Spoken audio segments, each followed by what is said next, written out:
వివాహంలో సంతోషం నిజంగా ఎవరి చేతుల్లో ఉంటుందో తెలుసా?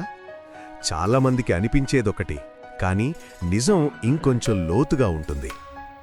చాలా మహిళలు సహజంగా స్పందించే స్వభావం కలవారు. వారు జీవించే భావోద్వేగ వాతావరణాన్ని ప్రతిబింబిస్తారు.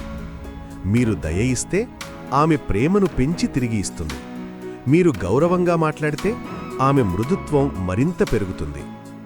ఆమెను ప్రత్యేకంగా ఎన్నుకున్నట్టుగా అనిపిస్తే ఆమె కూడా మిమ్మల్ని మరింత లోతుగా ఎన్నుకుంటుంది. కానీ నిర్లక్ష్యమిస్తే, ఎప్పటికప్పుడు విమర్శిస్తే, భావోద్వేగ దూరం పెంచితే ఆమె ఉష్ణత నెమ్మదిగా తగ్గిపోతుంది. భద్రత లేకపోతే ఆమె జాగ్రత్తగా మారుతుంది.